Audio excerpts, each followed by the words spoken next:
All right, so today we have on a very special guest. We have James Anderson White on to talk about his new documentary that's releasing very soon titled No Man's Land. It's a very in-depth documentary, covers ton of contemporary issues. And then also just to get to know James, not everyone on the channel knows James, and I have lots of questions that I've written down to ask him today. Things I'm curious about, stuff about his process, about his goals, a bit about his life. So we're gonna get into all that. So James, do you want to introduce yourself for the people that don't know you? Yeah, thanks for having me on, Matt. My name is James Anderson White, and I am a political YouTuber. I do political commentary, more with I think, social, cultural focus than, say, something like elections or even the news cycle. But yeah, like you said, I've got a documentary coming out in a few days. That's June 26th. It's called No Man's Land: The Downfall of American Masculinity. And it sort of cuts to the heart of a lot of the issues I think we're facing today, being in the disappearance of strong male leadership in the West, in America, in our society, and the fallout from that. A lot of people, I think conservatives, right wingers, wherever you fall, they see the problems existing in society with, all this gender nonsense, feminism, what have you.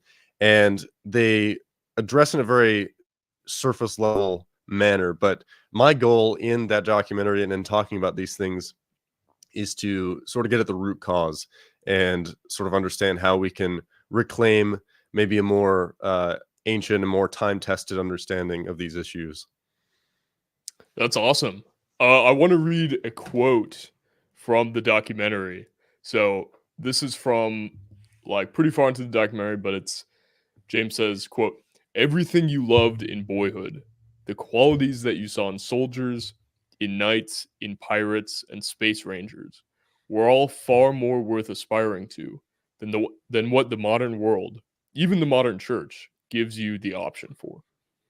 So I think that quote, that moment, just like perfectly encapsulates so much of this. I think a lot of it comes down to it. It sounds like from you've showed me behind the scenes work of your documentary, and I've gotten to see some early previews of it.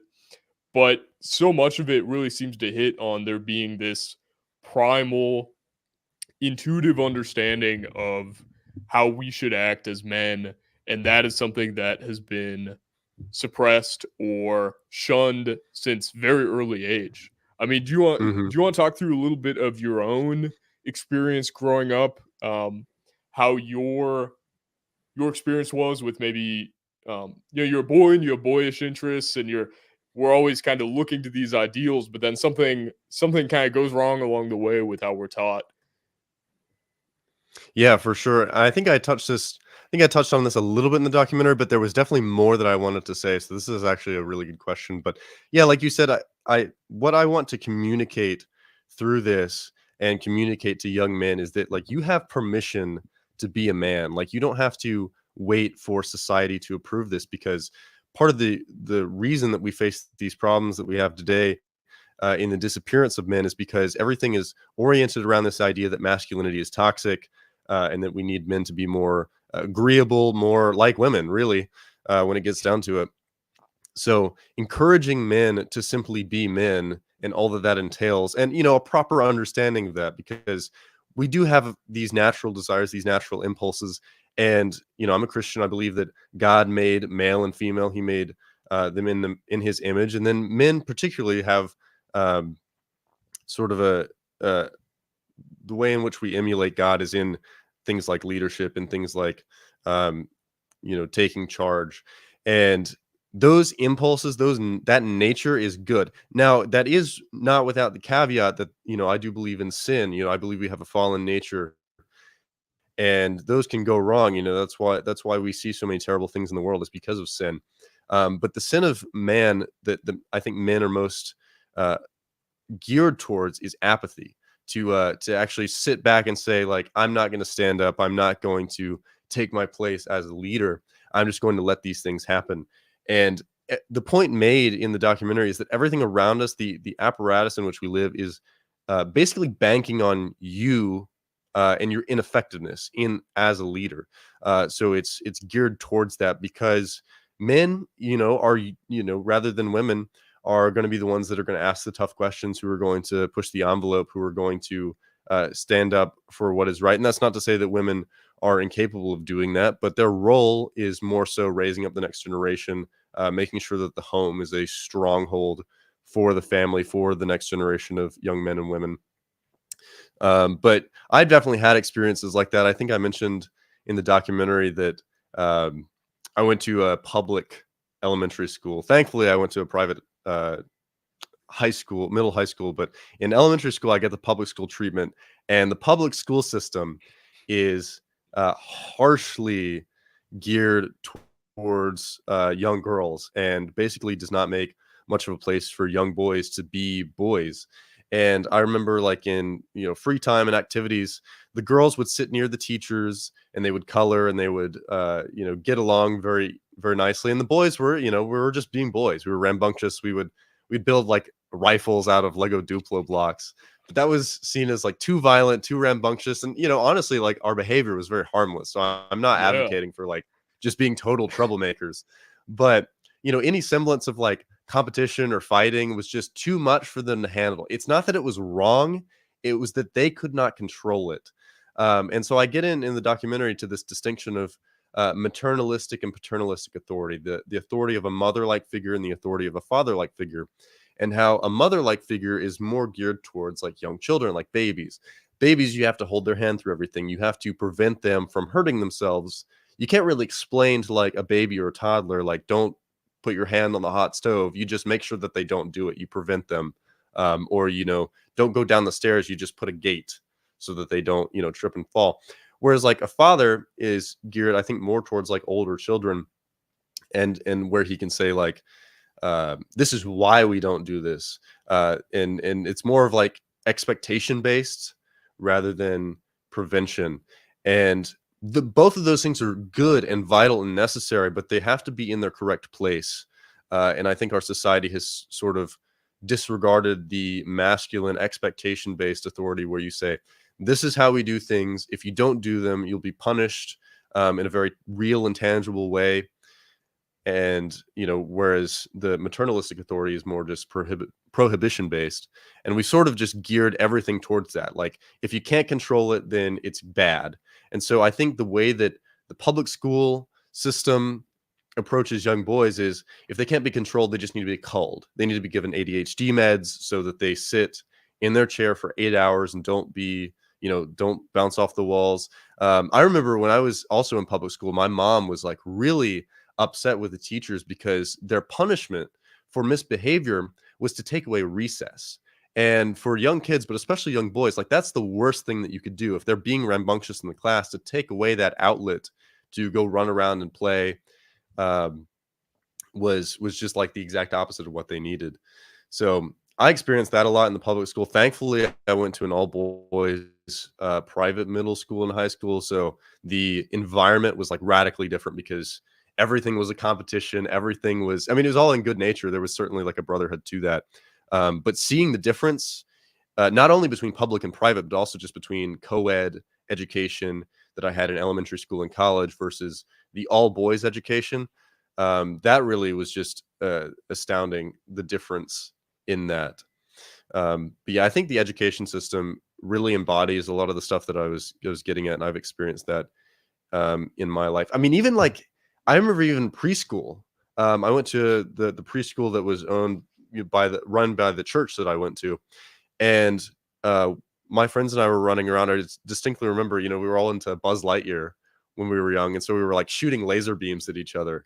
But that was deemed like too violent to be done on the playground, and we got in trouble for it. But That's yeah, wild. so I think the school system especially is just so anti-boy that it sees them as a problem to be controlled, not only just with like confining them to timeouts, to staying in their chair all day, but also like this medical process of giving them ADHD meds, which boys, young people altogether, but boys especially, are overprescribed ADHD meds at just an astronomical rate nowadays.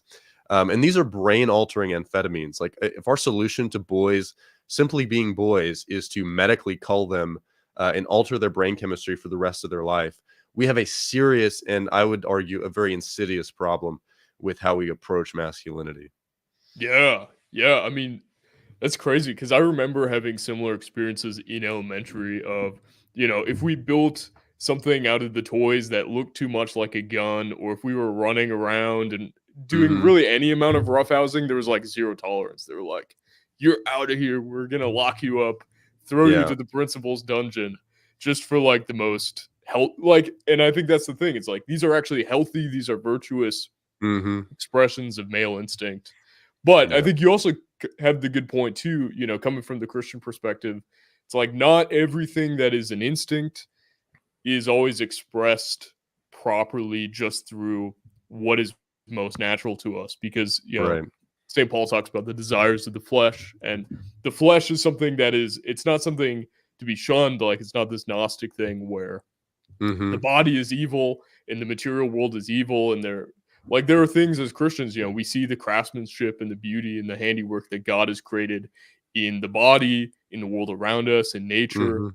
and that is something to look to as well. But there's also this sort of fallen element. There's the lower forms of that, the lower impulses that are not guided towards truth. I mean, I think what's refreshing about your material is that you have some of these answers to the theological and the philosophical element. You're able to bring some of the Christian truth to it that you don't necessarily get from other influencers or other perspectives, and you're also able to provide some of the more higher level purpose and meaning behind why this is important. It's like, yeah, actually there is a world out there that has meaning in it inherently because God designed the world and God actually, cares about what men and women do in our lives.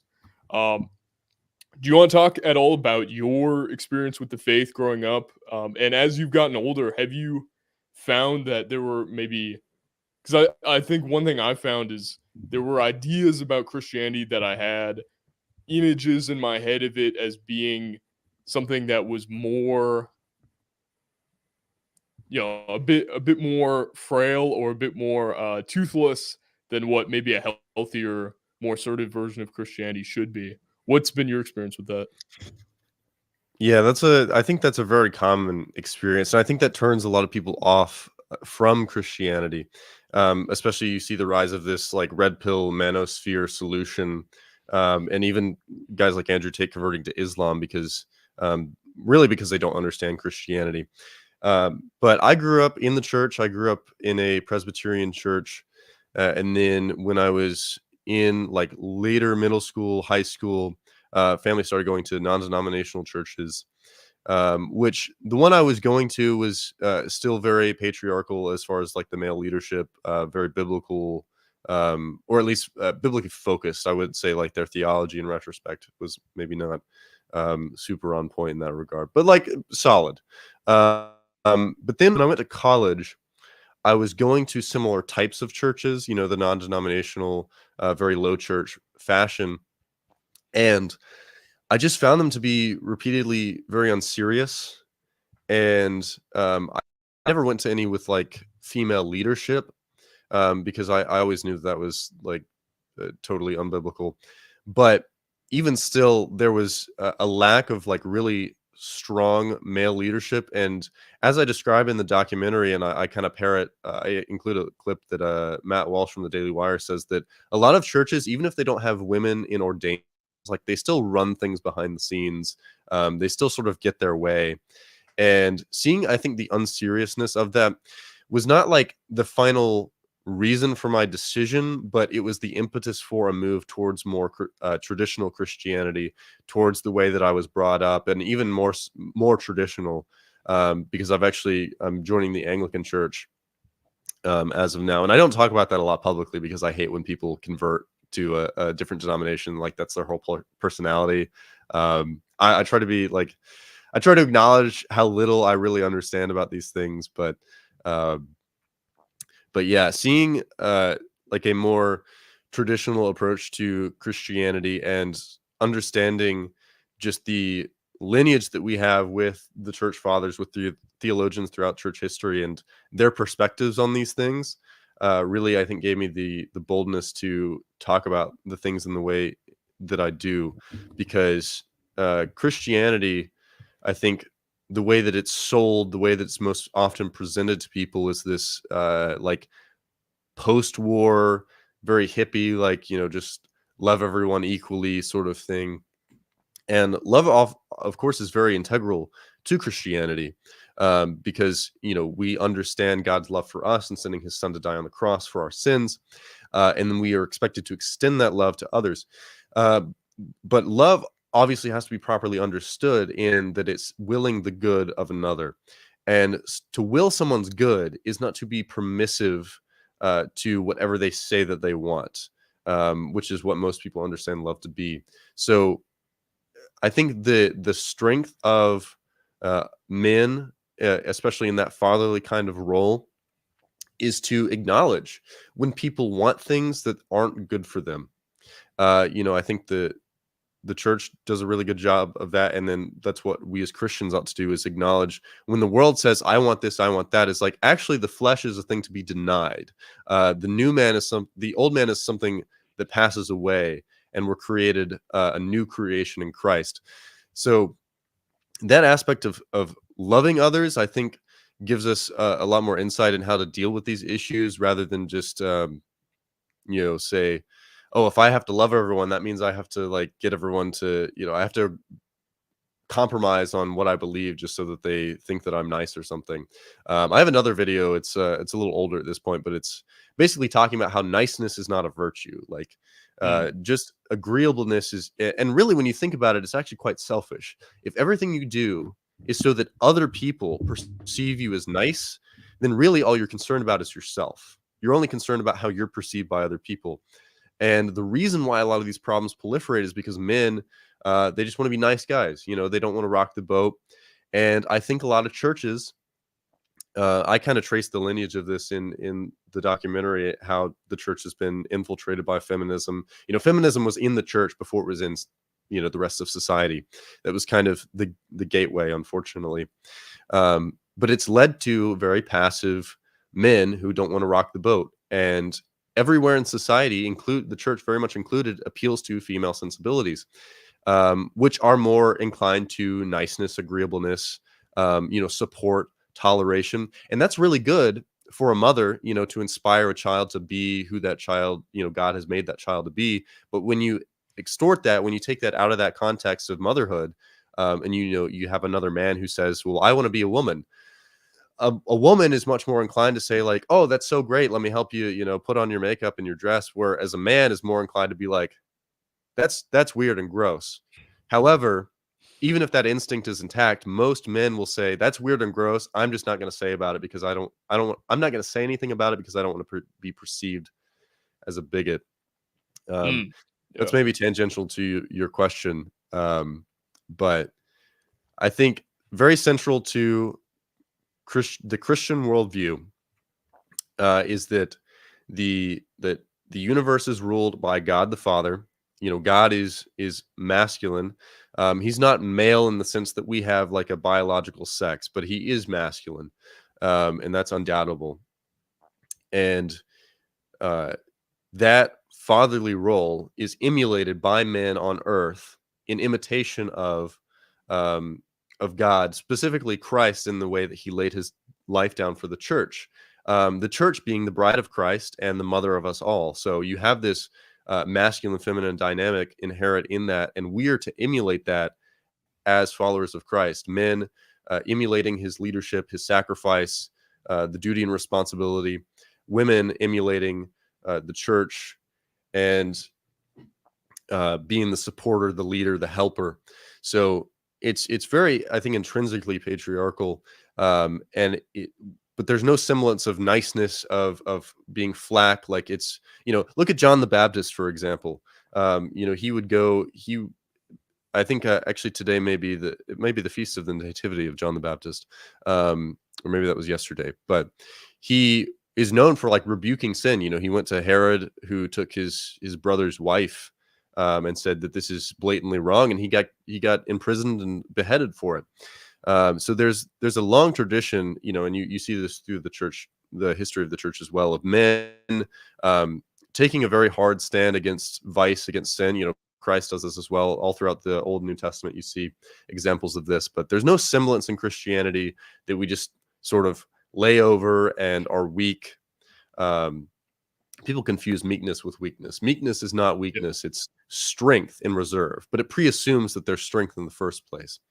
So Yeah, well, and if you compare, just even looking at Jesus as the example, it's like you talk about in the documentary how he is the example for men to emulate. He's the pinnacle example of heroism, of the masculine ideal, and a lot mhm, of what we see, there's kind of pop culture or children's book conception of Jesus, which is always just like sitting in a field. It's hippie Jesus, basically. mhm, But if you look at Jesus' actions, I mean, in some ways, Jesus does embody this dichotomy. In many ways, Christ embodies both the lion and the lamb. So he's kind of all these things, but yeah, he also exercises this level of, I mean, it's not only this extreme self-control, because it would be easier for him to just call in an army from heaven and annihilate everyone. That right, that would be an easy thing to do.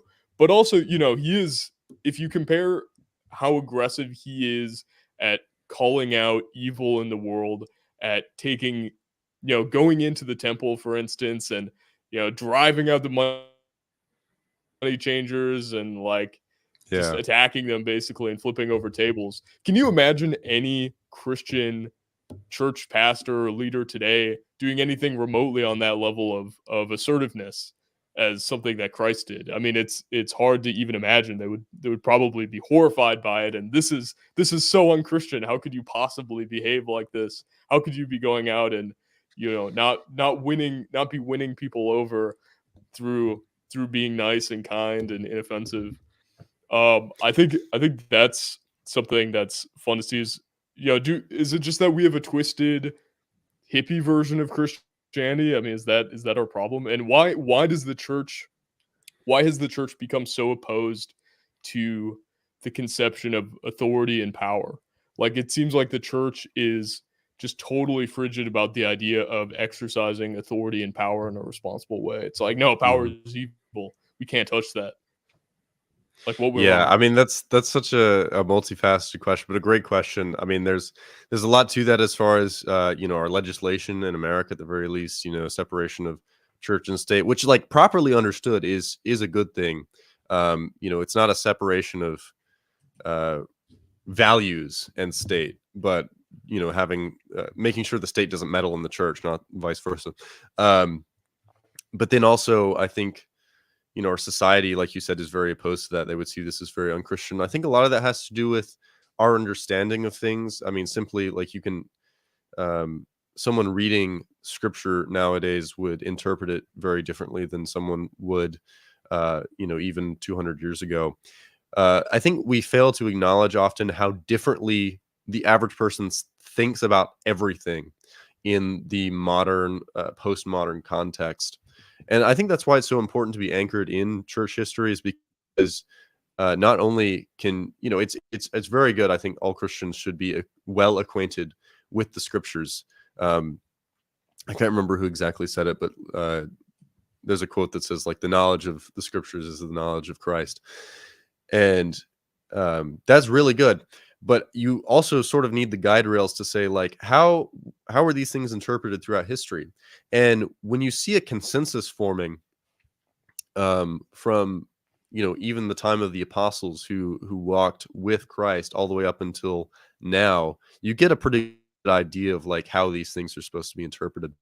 So when people hear about uh, Jesus being loving and merciful and sweet and gracious, those things are all true. Scripture tells us that very clearly, but it has to be understood in the context of what those things actually are. Like we were saying, love earlier is willing the good of another. It's not just simply being permissive, but you have to understand that his love and mercy, you can't understand those things without understanding sin and our fallenness and God's wrath and his justice in punishing sin. God is perfect. He doesn't do perfectly, like he is perfection. He's the embodiment of perfection. And we, as imperfect, fallen human beings, we're in rebellion to him. And he is just and right to punish that rebellion. But in his mercy, in his grace, he paved a way for our salvation through Christ.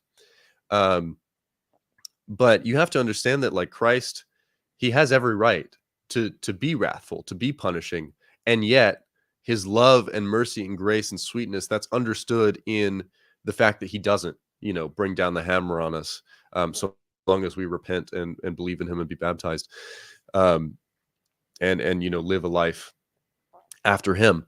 So, you have to understand, like, Jesus, this hippie Jesus is totally incongruent with what scripture has to say. Often when you read in the Old Testament, like the angel of the Lord, that is Christ, when he presides over the destruction of Sodom and Gomorrah. That's Jesus. That's Jesus doing that. It's, and obviously the God of the Old Testament, the God of the New Testament, it's the same God, the same God that is today. And so when Christ in the Gospels talks about, the people who don't believe in him, it'd be worse for them in the day of judgment than Sodom and Gomorrah. Like, that's not flack. That's not, he's the God of the universe, standing on his own justice, to wipe out people because they have rebelled against him. And he's right to do that. And so that's like, I mean, when you talk about strength, that's the greatest strength in the universe. That's the greatest, the most absolute thing ever. So his mercy and grace, they have to be understood in the context of, that it's him abating his own wrath, I guess. I don't know if that's the proper way to say that, but because then you get into, like, theology of the atonement and whatnot, which I'm not equipped to talk about. But it's always important to look at the cross, to look to the cross in all things. And the King of the universe came down for us, lived a humble life, and died the most brutal, agonizing death in our place. He denied all temptation. He lived a perfect life and then died, taking our sin upon himself. And that picture of sacrifice is the ultimate picture of what we are called to do as men. And we're going to fall short, of course, but by his grace, we will strive for that. And I think the point I make often in the documentary is that we have to understand masculinity and we have to understand femininity within the context of virtue.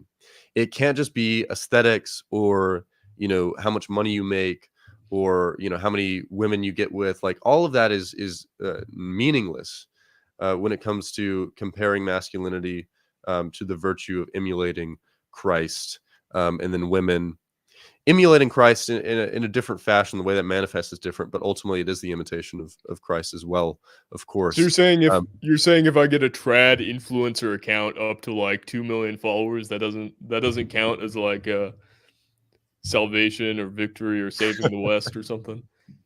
Yeah, you gotta put it to action. And that's another thing. That's a good point that you bring that up. Is a lot of people think the solution is just posting things online.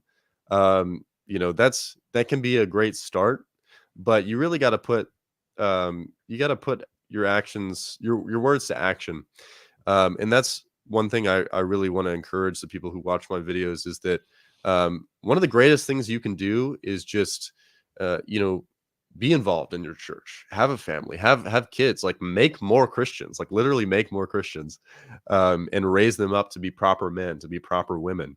That's, it's you have a lot of people saying something to the effect like, let's outbreed the left. Is like, that's a good start, but like, we have to do that properly. And how many people do you know who have conducted family properly? And by conducting family properly, I mean, the husband and wife stay together for their life. The marriage is a true lifelong covenant, and they raise faithful Christian children whose integrity and purity is not spoiled before marriage.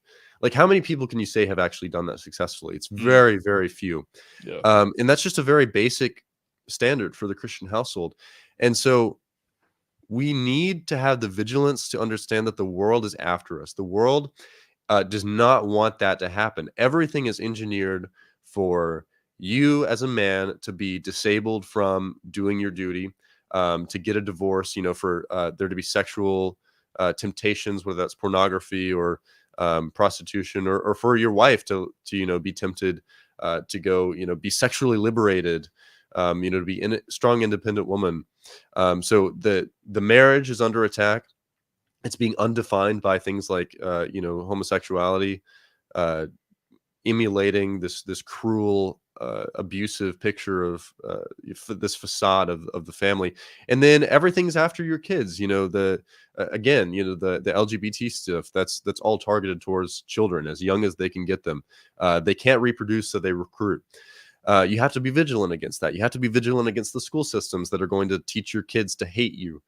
You have to be vigilant against social media that's selling them lies constantly, to their own detriment, to your detriment. And then the food that we eat, it's poisonous. It's lowering your testosterone. It's making you sad and impotent.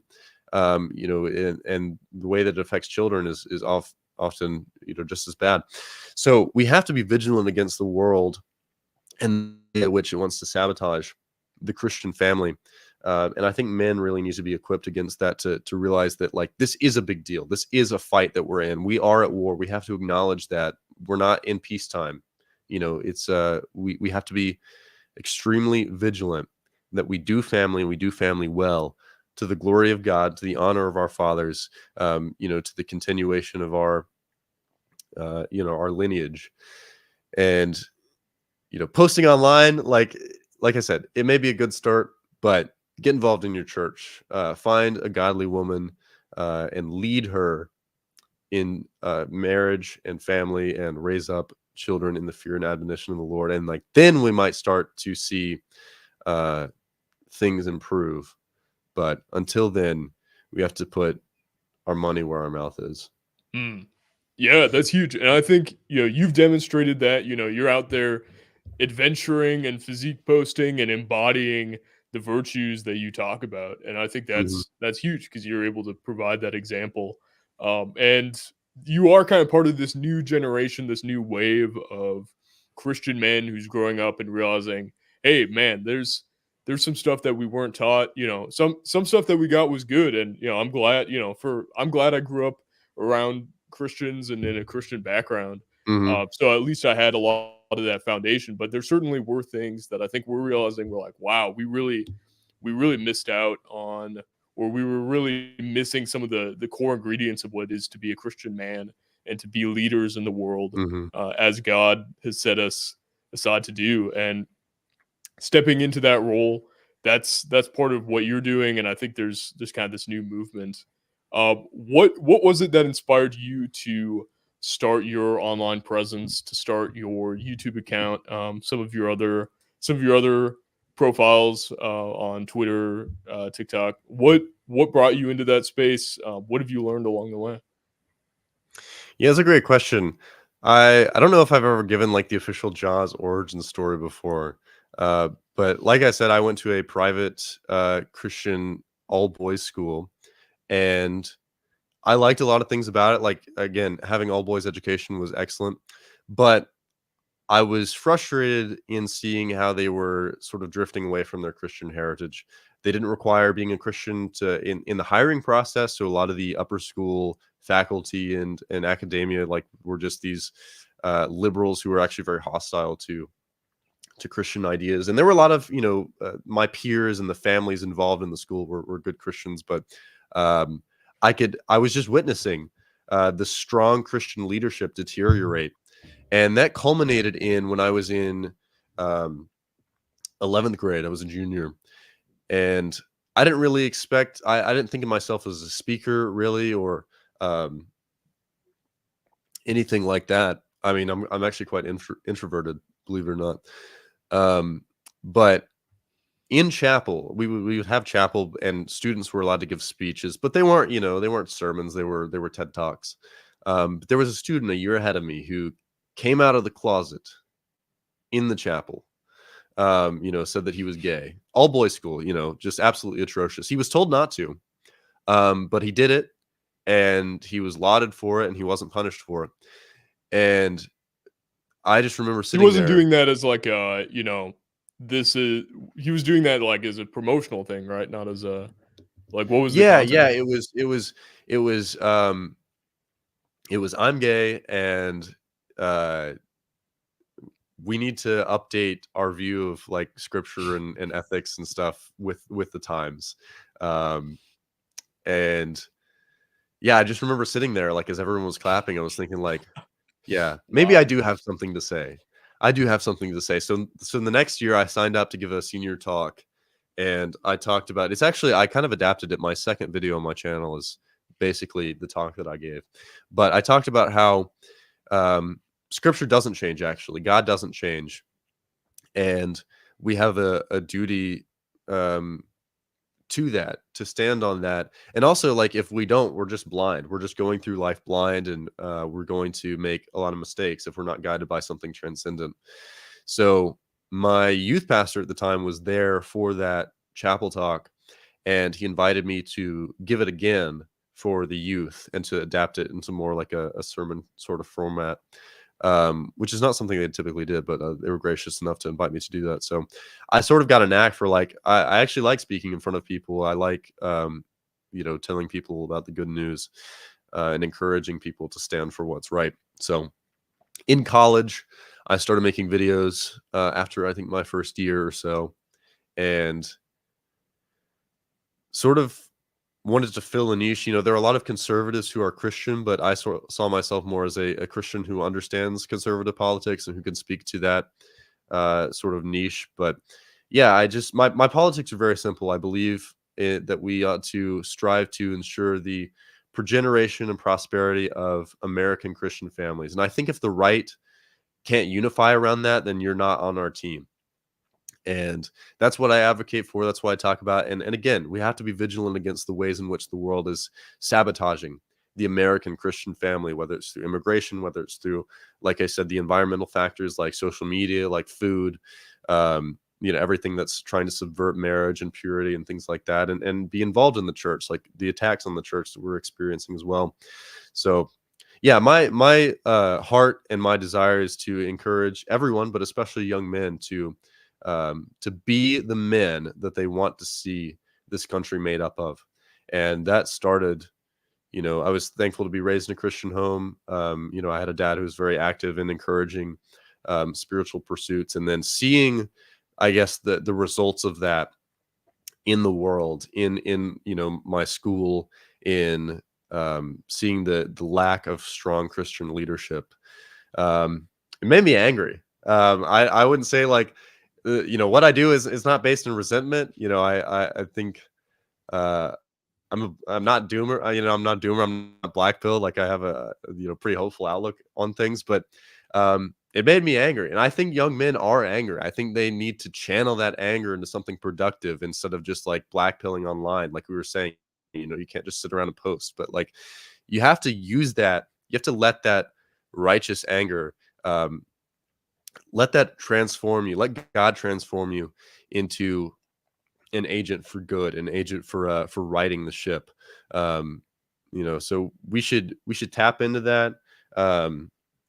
Not just as blind wrath, but it's good actually to be dissatisfied. I tweeted this the other day, but it's like your ancestors, your forefathers, you wake up every day in a nightmare that they could not have imagined, and it's your duty to them and to God to like be upset about the state of things and upset about it enough to do something about it.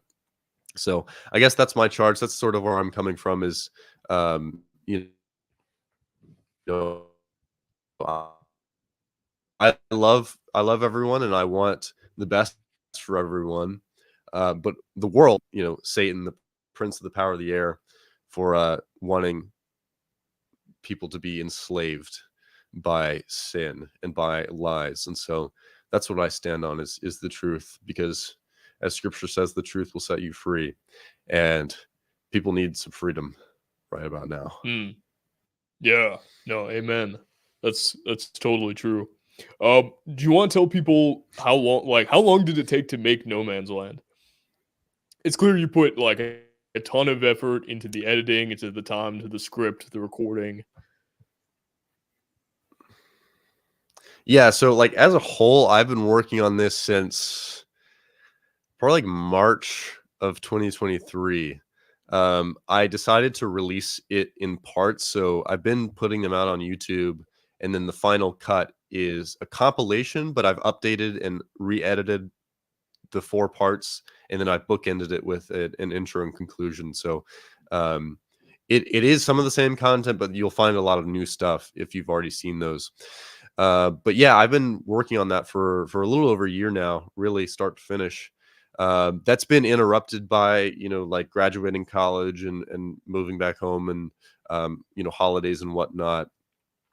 And then I put up other videos intermittently, but yeah, it took a little longer than I anticipated, but yeah, it's been quite, and I'm excited to have it out. I'm excited to get on to making other content, but that's been sort of my main focus really for the last year.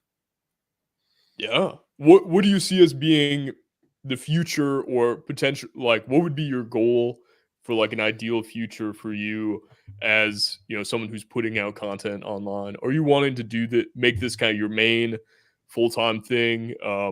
What do you have goals of, you know, networking or partnering with larger organizations, or, building your own media apparatus? What do you see as being like the ideal vision? It's a great question. I would like to maintain somewhat of a like to maintain some independency, because I think it's good to collaborate with people, and I look forward to collaborating with people. Like I love doing stuff like this, like these interviews. I really like what Tucker Carlson has done. I really respect him a lot. I think he has some very insightful things to say, and his direction that he's gone in, and sort of being this figurehead for the right, and doing interviews with people, and making content like that. I think that's sort of what I strive to do long term. But yeah, absolutely, I would love to make this my my long term, my main thing. I'm actually just launching along with this project. I've made a locals community, so a private community where people can connect and talk, and I'll probably archive some content on there and have regular interactions and streams and whatnot. But at jamesandersonwhite.locals.com, because yeah, this is moving, like this has really just been a hobby. I don't really make much off of like the ad monetization, but I would like to move in towards where we can take this to the next level. And that's my hope and prayer. And really, I feel like God's led me in that direction, and opened a lot of doors in that.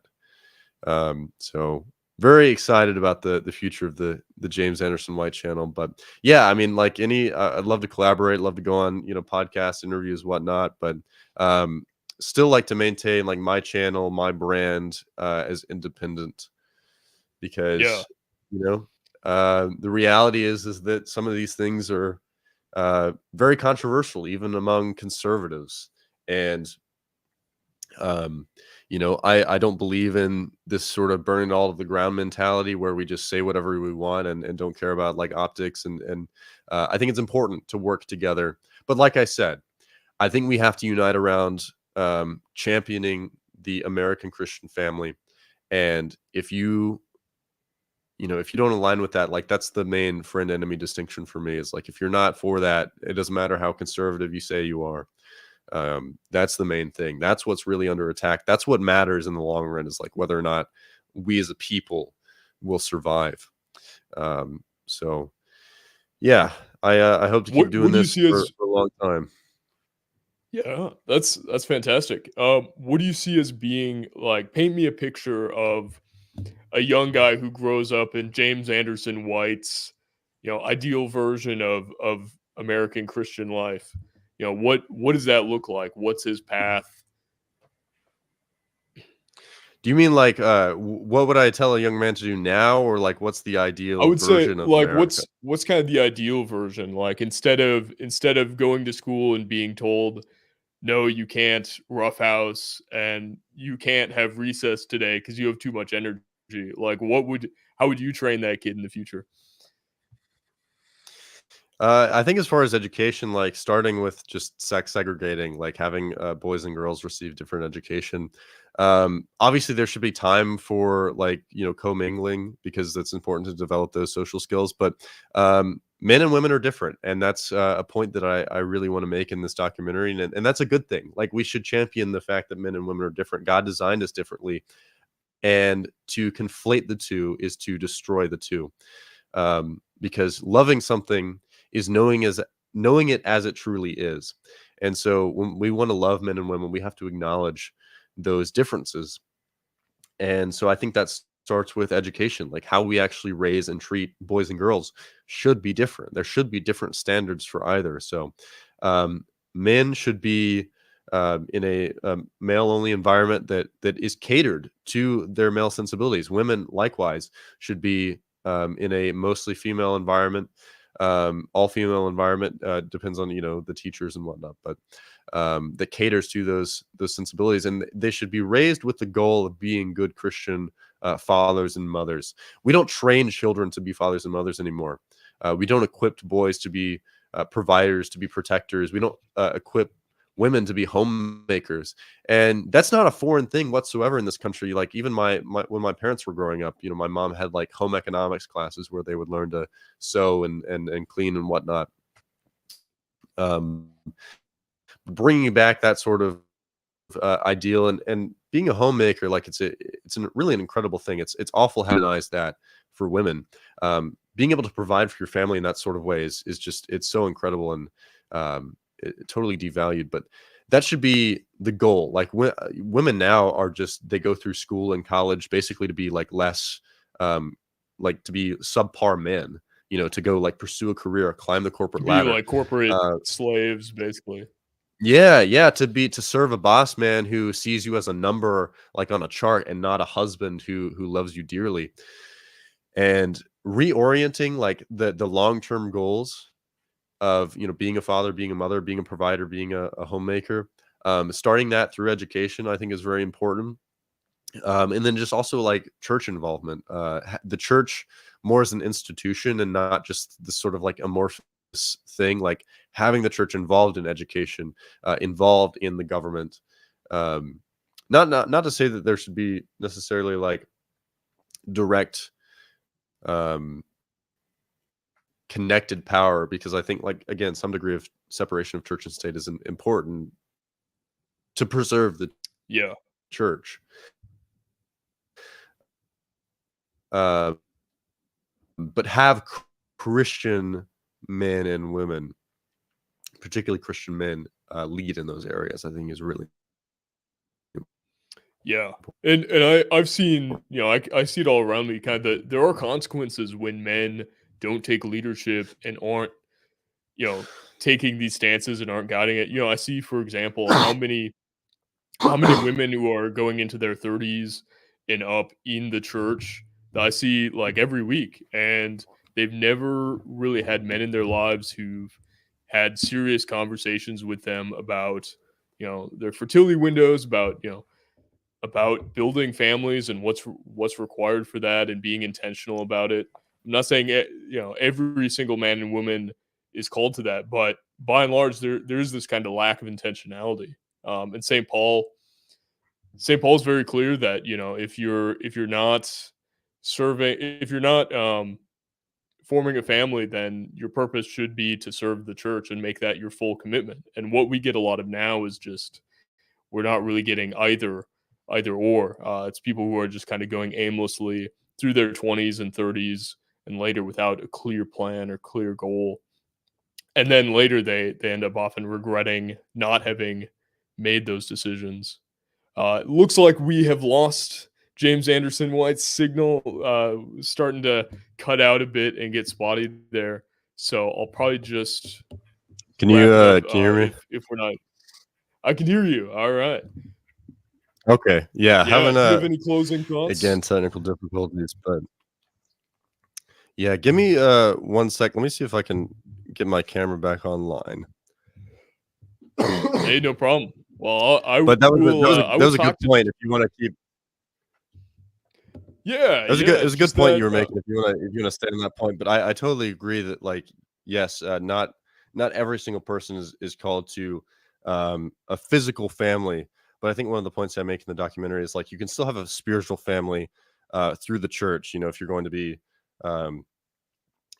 be single, like, there's still, that doesn't, this idea that we should be totally alone in life. And I think especially for women, this stage of life that's proposed by, like going to college, getting a career, being totally out from under the authority of the headship of a father and then a husband is historically very novel, and I don't think it's very good.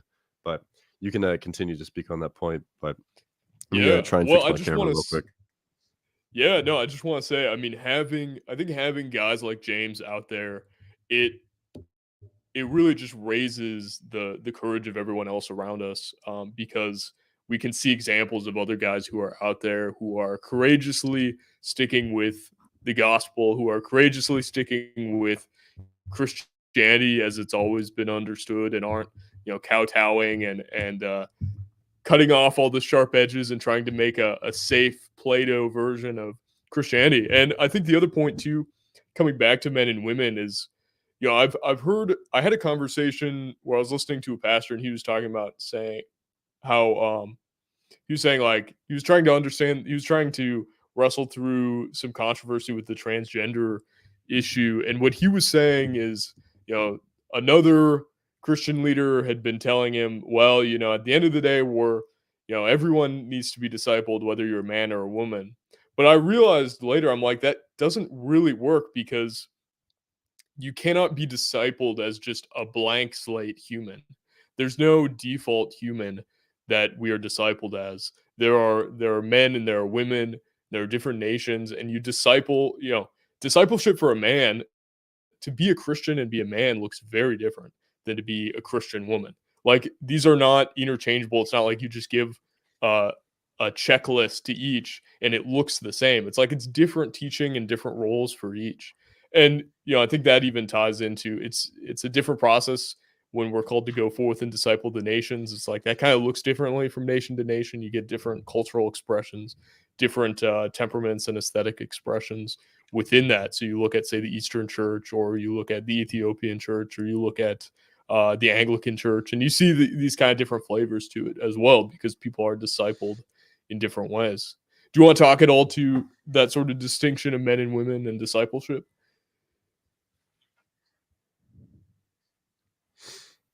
Yeah, sure. But this can be sort of our last point here. But Yeah, yeah, yeah. I think Well, that's yeah, sorry, that's a great the point. Great lag. distinction. Yeah, I know. It's that's tough, but yeah, like you were saying, men and women are different, and the way that we approach discipleship, the way we approach most things, it ought to be understood in that way. And I think you touched on this a little bit, but like people groups as well. It's a very totally modern notion that everything is egalitarian, that everyone is a blank slate. That's just not true, and that really disregards God's decision to make people differently. And we love everyone, but we have to acknowledge that those differences exist. We have to acknowledge the differences in culture and the way that people think, particularly in this case of men and women. So yeah, absolutely. I think the way that we approach those things ought to be different, and they ought to be understood within the context. The harsh reality. People may balk at this, but women are more easily deceived. Men obviously can fall into deep deception, but there's a reason that the serpent tempted Eve first and not Adam, and it's the role of it was Adam's job to protect her from that, but he there's no notion that he was somewhere off in the garden when that was happening. Like for um, we have every reason to believe that he was right there and he just sort of let it happen. But she was the one that was deceived, who listened to the serpent. Yeah, and Um, that's exactly what and Paul then he says in obviously First listened to his Timothy. wife and ate the fruit and the fruit. Yeah, Yeah, yeah, exactly. So yeah, not that's not just my own conjecture, but that's backed up by St. Paul. So I think we have to acknowledge that. We have to acknowledge that sometimes what women think that they want, what they think is best for them, is not. Is actually very self-destructive, and especially in a spiritual sense, I think that's especially potent. I talk about yoga in the church. Like yoga it's part of the Hindu religion. It's communion with Hindu gods, which are demons, of course. But women, like even in the West and in Christian circles, they flock to it, and it's our job as Christian men to say, like, that's ridiculous. That's totally terrible, and we should stay very far away from that. Yeah. Same thing with New Age, with Wiccan, with astrology, and then even like some erroneous doctrines of the faith, heresies and whatnot.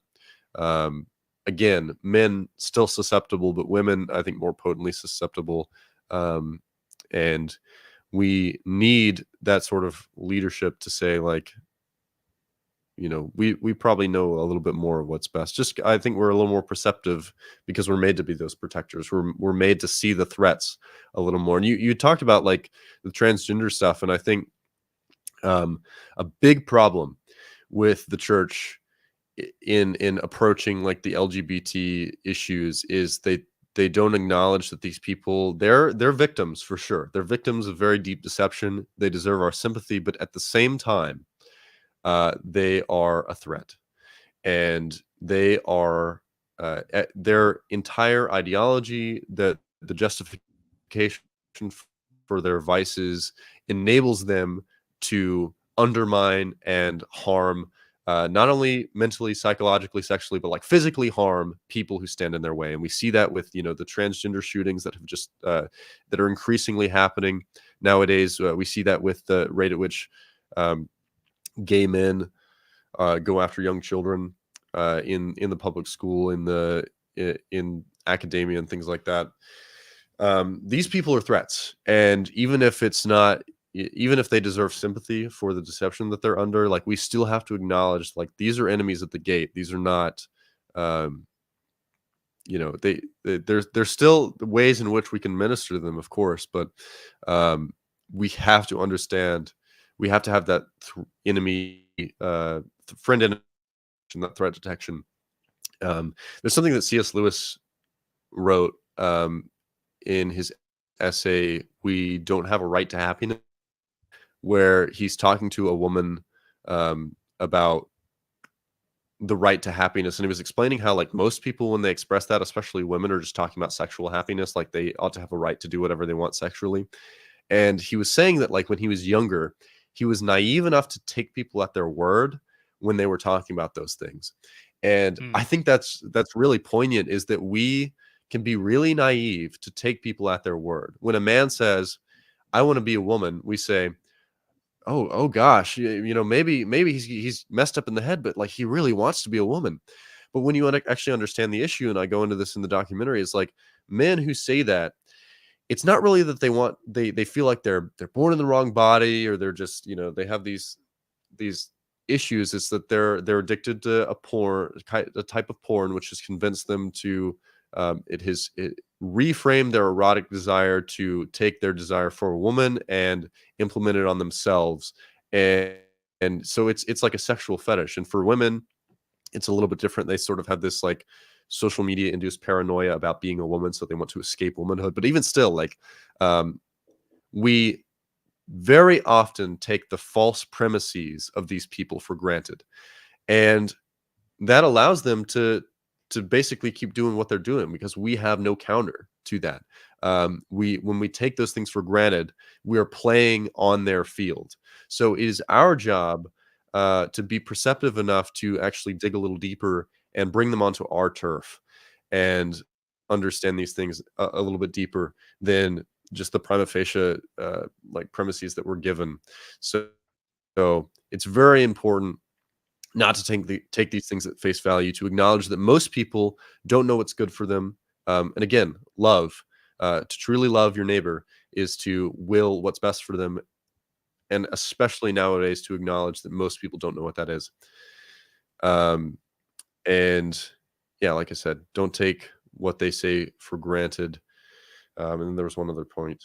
Kind of lost my train of thought there, but Hey, no, that's awesome though. Um, well, yeah, dude, I just want to thank you so much for coming on, for your time. It's very exciting that the full official release is coming out this week, just in a couple days. So yeah, I highly yeah, recommend very everyone. excited about it. Yeah, What you was that? can. Yeah, you guys can find James Anderson White's channel. I've linked it in the chat. I've linked it in the description. Do you have any other places people should go follow you? Yeah, so my main outlet is YouTube, but I'm on Instagram and Twitter. That's primarily where I post other stuff. So you can check those out. And the documentary will be on Twitter a couple days after it's on YouTube. But yeah, YouTube first. That's where most of my content is. But I'm pretty active on Instagram and Twitter as well. So yeah, if you look up James Anderson White, you should be able to find me on any of those platforms. That's awesome. Well, hey, thank you. Yeah, and I'll let people go find your content and then check out your stuff. But Excellent. yeah, thanks again for coming on. This was awesome. Yeah, thanks for having me on. It's great. Yeah, we'll definitely have to do this again sometime. For sure. Yeah, absolutely.